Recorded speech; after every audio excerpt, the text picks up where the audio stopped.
बिस्मिल्लाहिर्रहमानिर्रहीम। अस्सलाम वालेकुम। मेरा नाम है Junaid Memon. Sindh police cricket team की वापसी और डिपार्टमेंटल क्रिकेट के लिए ट्रायल्स, एक नई सुबह की नवीद। एक वक्त था जब सिंध पुलिस की cricket team Pakistan cricket board की पेटर्न्स ट्रॉफी ग्रेड 2 का एक मुतहर्रिक हिस्सा हुआ करती थी। 2011 से 2015 के दौरान टीम ने कई यादगार मैचेस खेले, जिनमें 2012 में पाकिस्तान स्टील के खिलाफ मिर्ज़ा असद बेग की शानदार सेंचुरी और 2014 में पाकिस्तान नेवी के खिलाफ फतह भी शामिल थी। टीम का मैदान में मौजूद होना सिर्फ एक मुकाबला नहीं होता था, बल्कि वो एक इदारे की नुमाइंदगी हुआ करती थी। लेकिन फिर वो दौर आया जब पाकिस्तान क्रिकेट बोर्ड ने डिपार्टमेंटल क्रिकेट को ख़त्म कर दिया और सिंध पुलिस समेत कई टीमें खामोश हो गई। मैदान खाली हो गए, नेट प्रैक्टिस रुक गई और वर्दी में क्रिकेट खेलने वाले खिलाड़ियों के ख्वाब मुंजमद हो गए। मगर वक्त कभी एक सा नहीं रहता। जैसे ही पीसीबी ने एक मरतबा फिर डिपार्टमेंटल क्रिकेट की बहाली का ऐलान किया तो सिंध पुलिस ने कदम आगे बढ़ाया, और ये कदम सिर्फ रस्मी ऐलान नहीं बल्कि मुकम्मल प्लानिंग, जज्बे और अज़म के साथ उठाया गया। इस तारीखी वापसी की क़यादत DIG पीर मोहम्मद शाह साहब ने की, जो न सिर्फ इस वक्त पुलिस स्पोर्ट्स बोर्ड के चेयरमैन हैं, बल्कि माजी में भी इन्होंने क्रिकेट की तरक्की के लिए अमली इक़दाम किए, जिनमें हैदराबाद में पुलिस क्रिकेट अकेडमी का क़याम एक बड़ी मिसाल है। उनके साथ इस मिशन को मुमकिन बनाने में SSP सैयद इरफान अली बहादुर साहब का किरदार भी निहायत अहम रहा, जो टीम के पेट्रन्स की हैसियत से मुसलसल सरपरस्ती कर रहे हैं।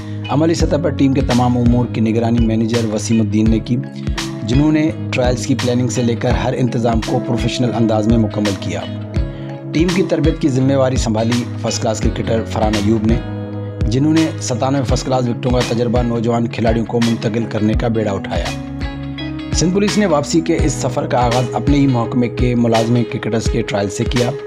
इन ट्रायल्स का इनेकाद बहुत मुनज़्ज़म और भरपूर अंदाज में किया गया, जिनमें पाकिस्तान के नामवर क्रिकेटर्स को मदऊ किया गया। इनमें शामिल थे साबिक टेस्ट क्रिकेटर मोहम्मद समी, जो पाकिस्तान की जानिब से 36 टेस्ट और 87 वनडे मैचेस खेल चुके हैं और दोनों फॉर्मेट्स में हैट्रिक का एजाज़ रखते हैं। उनके साथ इंटरनेशनल क्रिकेटर नुमानुल्लाह, सईद आज़ाद और PCB के कोच आसिम रिजवी भी शरीक रहे। इन तमाम माहिरीन ने नौजवानों की परफॉर्मेंस का मुशाहिदा किया और उन्हें कीमती मशवरे दिए। ट्रायल में शामिल खिलाड़ियों के चेहरों पर एतमाद था और उनकी आंखों में ख्वाब दोबारा मैदान में उतरने का। लेकिन ये सिर्फ शुरुआत है। टीम इंतज़ामिया ने वाज़ेह किया है कि मुस्तकबिल में सिंध पुलिस न सिर्फ महकमे के मुलाजमीन बल्कि प्रोफेशनल क्रिकेटर्स को भी कॉन्ट्रैक्ट और मुस्तकिल तौर पर भी टीम का हिस्सा बनाएगी, ताकि मुकाबले की सतह पर टीम मज़ीद मजबूत हो और पेटर्न्स ट्रॉफी जैसे बड़े मुकाबलों में सिंध पुलिस की नुमाइंदगी एक बार फिर जानदार हो। ये रिपोर्ट किसी एक मैच या एक टूर्नामेंट की नहीं बल्कि एक सोच की है, एक इदारे की जो अपनी शनाख्त दोबारा कायम कर रहा है। जहाँ DIG पीर मोहम्मद शाह साहब की विजनरी क़यादत हो, SSP इरफान अली बहादुर साहब की मुकम्मल सरपरस्ती हो, वसीमुद्दीन जैसा मुंतज़िम हो और फरहान अयूब जैसा तजुर्बेकार कोच हो, वहाँ सिर्फ एक टीम नहीं बनती बल्कि एक तहरीक जन्म लेती है। मैं दिल की गहराइयों से सिंध पुलिस क्रिकेट टीम को खराज तहसीन पेश करता हूँ। उनकी ये संजीदा कोशिश सिर्फ खेल को फ़रोग़ देने की नहीं बल्कि इदारे के वक़ार, नौजवानों के ख्वाबों और सिंध की नुमाइंदगी के जज्बे को ज़िंदा रखने की है।